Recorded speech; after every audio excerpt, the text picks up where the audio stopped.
Hi, this is Dennis Weiss for Eagle Communications. Welcome to our town, and today our town is the home of the Fighting Irish over here in Chapman, Kansas. Austin St. John, city manager or city administrator, what do they call you here? City administrator. City administrator. You're from Salina area? Yes, from Salina area. Spent most of my life in Salina. Also grew up a little bit in Manhattan in my later years. And all of us hopefully are still growing up a little bit every day. My wife is very hopeful that I'll make it all the way one of these days. Fully grown up. Yes, fully grown up. My wife says the same thing. Well, we have something in common. Yes. So, Dave's waving at me for some reason. Oh, I know why he's waving. He said his wife says the same thing about him. That's why he's waving at us. All right, now we've established we've got three people who must have some desire to never completely grow up. I think that's a good thing. I'll bet there's more people watching in the same boat. So, hey, let's use that as a segue to talk about Chapman, because, you know, I think there's something different about Chapman. I'll point out some things. So, as I drove in from off the interstate today, you can see the pedestal setting out about 4 feet off the ground between Dollar General and Casey's. And then you have Dollar General, which is new. You have the new bank that this used to be the old bank where we're filming. Right. So setting up there, and then you across the road you have a brand new grocery store. Not too many towns your size is doing that. No. That's different. Yes. So that means there's enthusiasm somewhere here in Chapman. Oh yeah, and we definitely had a need for a grocery store, definitely had a need for Dollar General. Dollar General is doing well. Good. In this small town. And the bank moving out there was fortuitous for the city to have their old site to move in City Hall. So it's all moving along at a really good pace. We actually a growth spurt of sorts with Dollar General and the grocery store opening up pretty much at the same time, as well as the downtown restaurants that are down here that we didn't have before. So in addition to all that, we had a nice nice inclination for business to show up. So how's tax revenue? Tax revenue is doing pretty well. It's like I said, Dollar General is bringing in the support, the grocery store is bringing in the support, and we are benefiting from it. I stop by the grocery store, not every time I'm in town, but close to that, and get something, have some chocolate milk, I think, the last time I was there, but I always stop in to say, how's business? And they're smiling and saying it's good, we're growing, things are fine. Yes. That is a great thing to have in small town America, is an attitude of things are good. Yes, and where in other small towns around this state, you can see grocery stores closing up. In towns about this size, grocery stores leaving, grocery stores closing up, reevaluating whether they want a grocery store there. But Chapman is very fortunate to be in our position. We have had a lot of luxuries because of that camera and that guy standing behind it and the fellow he works with. This is something many companies in the broadband business don't have or don't do, so we're very happy to be able to do this. Yes. But it brings us in contact with a lot of people. I remember sitting with the Institute for Civil Discourse and Democracy over at K-State when the leader said to me that looking forward, this is 6, 7, 8 years ago, going, my next really big project is a study determining the economic value of grocery stores in small town Kansas and what we can do to make sure that the loss stops. So not only is this very cool to see here in Chapman, I can corroborate with what you said. It's huge to the economy of a small town, whether it has a grocery store in it or not. Yes. Yeah. I mean, I can't say enough that we really appreciate the grocery store and what it brings to us. It not only keeps money in town, it provides the ability for somebody just to walk down instead of driving 10 miles one way, 10 miles the other way to go and get groceries, or having to wait to go, hey, I don't have enough, I can't just go for milk. So they get that benefit. You know, I don't know that we have time to rehash an economic study, but I think it's worth mentioning on camera the value of being able to shop and buy groceries where you live. Yes. It not only is it shopping at home, and everybody understands, I think, it's that impulse buy. It's that convenience factor. Every family only has so much money too in their budget, just like the city. And if you have to spend it in fuel to get somewhere to buy any goods and services, you're raising your cost of living. Yeah. And that's not good. So competitively, Chapman's in a good spot. Oh yes, oh yes. Right in between some large markets, and I think it's both a blessing and a curse to be right where we're at, right in the middle.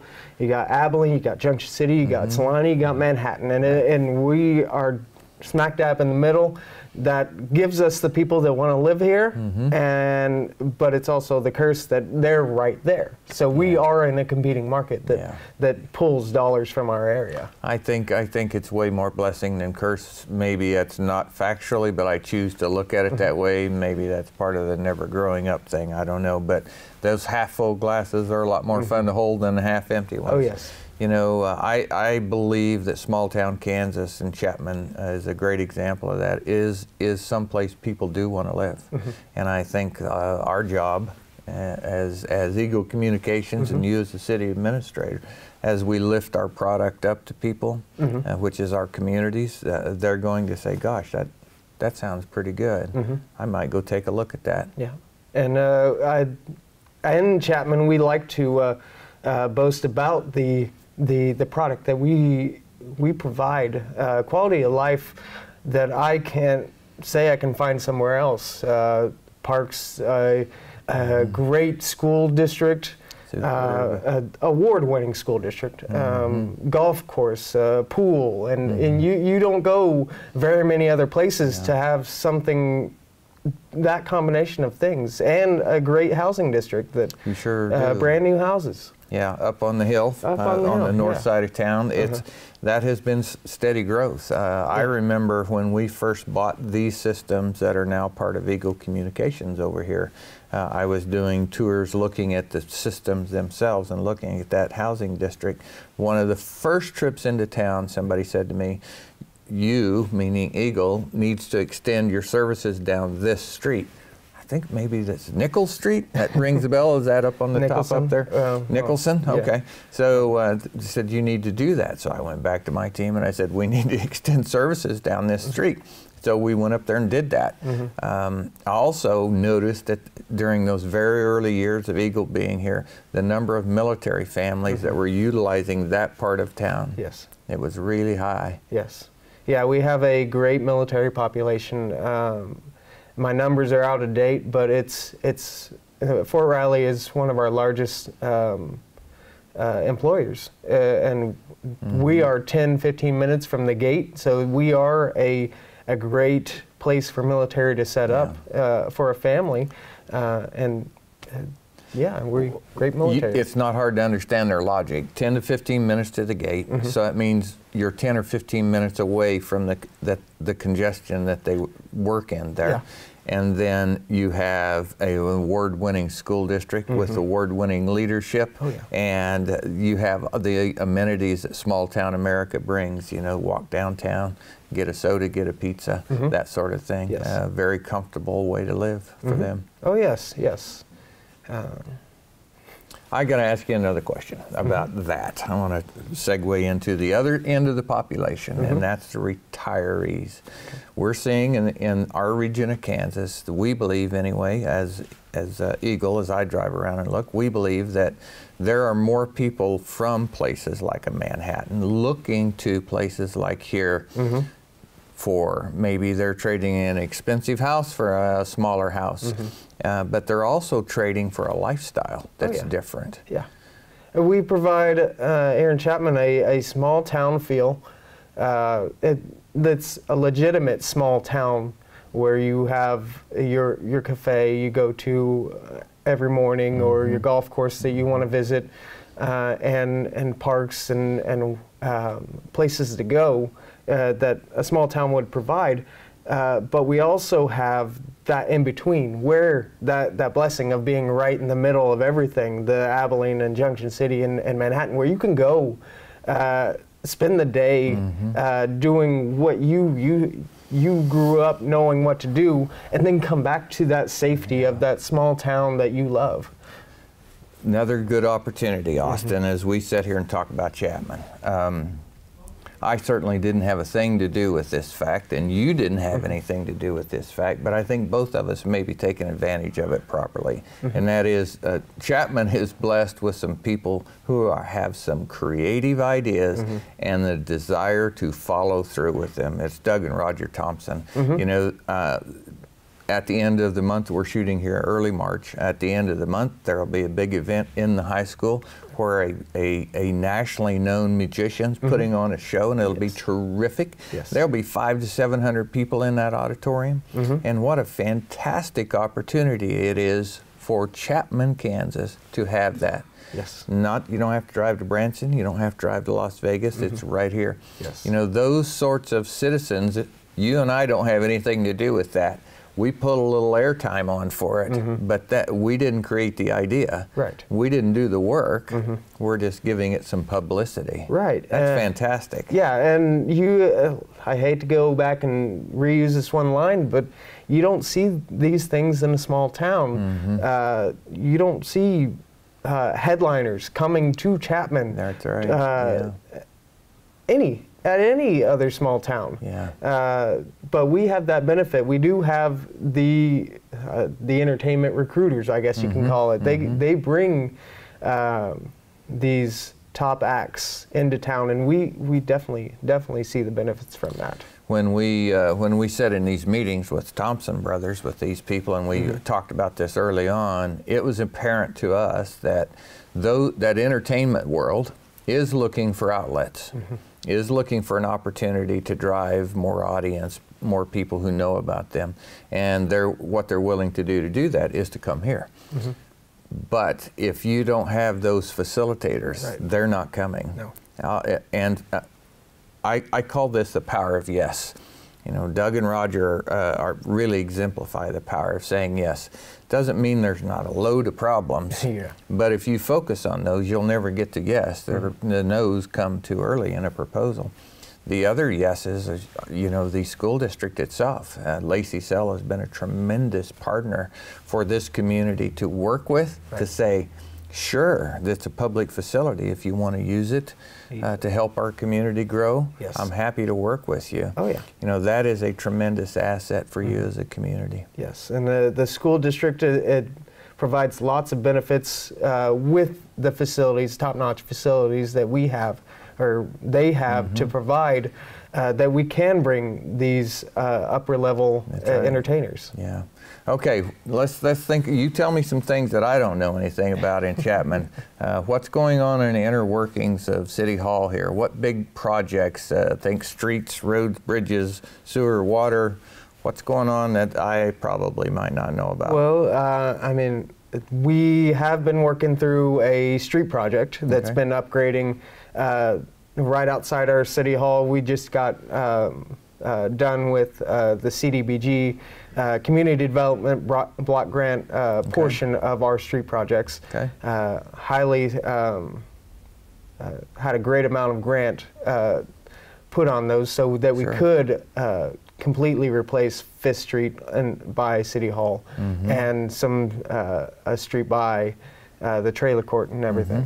And then we got our second half of the project that hopefully we can continue doing this year, that has a few different areas on the west side of town, that including around our Chapman Valley Manor, Oak Hill, and another portion over by the high school, and there's some other variations in the western side of town, west side of Marshall. The Kansas question of the day: how's Chapman set for water?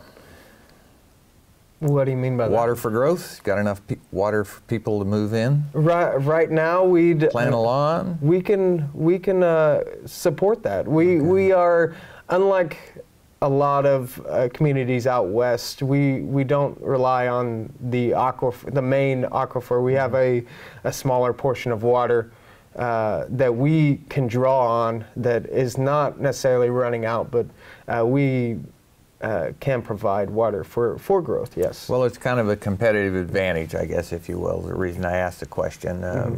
I don't know that anybody can say everybody has enough water or anybody has enough water, but they do vary by areas of Kansas, and I think it's important for you to be able to look at the camera and say, we're doing fine. Of course, we don't tell people that they could just start running their sprinklers 24/7. Sure. We do appreciate prudence, but we're not in any state of emergency. Looking around, we're sitting in your council room, and I see some names I recognize as business people, and I'm looking at Jeff Blick's name there on your table and thinking, I see Blicks everywhere I go. And I see a dozer. We were having a retreat up by Milford, and there was a dozer and a trackhoe, and lo and behold, it was local Chapman, Kansas Blick's construction up there doing some work. You know, what a blessing it is to have solid businesses in town that provide an income stream not only to who owns them, but to employees and to the community. Right. Yeah, we definitely benefit from solid businesses, not only Blick's, but the new RV park that opened up north, all the new businesses that opened up recently, I haven't heard anything about struggling. That's not to say that they're doing awesome or rolling in the money, so to speak, but they are doing what they need to get done, and the community is definitely appreciating that. Okay, other city administration sorts of things, fire, police, ambulance, any projects going on? We definitely an important project coming up is our decision making on our wastewater treatment. It is a big one because Kansas Department of Health and Environment is coming down with some more regulations that we can't meet with our current facilities. So we're going to have to spend some money on that. But our council is discussing that, and right now it's in the early stages of discussion, and we want to be prepared to make sure that the city is ready for the future, and being ready for the future means being cost effective and making decisions properly so that we're not facing a mistake in the future. Yeah. And those kinds of projects can add up to large dollars, and if they come in a hurry, that could be a problem for the city. Exactly, especially if the state's coming down and saying, well, we told you about this. But I think with the council we have, they know that we need to start the ball rolling. It is rolling right now. So we just need to be proactive rather than reactive, and I know the council understands that. So here's the really hard question of the day. You going to have a great St. Patrick's Day parade? Oh yeah, Friday is our St. Patrick's Day parade. They do it Fridays, so all the kids can enjoy it before they leave for spring break. Friday at 1 o'clock, I believe. Yeah. I don't know if we're even going to be on the air before then with this program, but I ask it for this reason. Yeah. It's an anchor event for Chapman. It's something that Chapman's done literally forever that I know about. These sorts of things are continuity builders for a community, and people just mark on their calendar St. Patrick's Day Parade in Chapman. Oh yes, oh yes. And I've found that we have quite a few of those anchor events, and it's really awesome. It brings in the St. Patrick's Day Parade, Labor Day, our Christmas celebration. They bring in people not only that live in town right now, but that come back because they loved Chapman and they love these events, and it's not necessarily a regional thing. They come back from other states and other parts of the country just to come back for these events. We've had this conversation with Lacey at the school and said, you know how cool it is to see young people coming back to where they went to school, even if it's for a parade. One of the things that we found at the school district, that there are graduates working back here at the school district. Right. That's how you get them back. It's when they come home to the parade and they come home to the Christmas celebration and go, gosh, maybe I should just move back home. Austin, really appreciate your time today. Very nice to meet you. Thank you for coming down. Good luck with your job here. We love to come to Chapman. We love that it's featured on Eagle Communications Our Town program today. We'll see you again, I'm sure. Of course. All right. Folks, thanks for watching today. Come to Chapman, enjoy everything that you can find in hometown America. For Eagle Communications, I'm Dennis Weiss. Have a great day.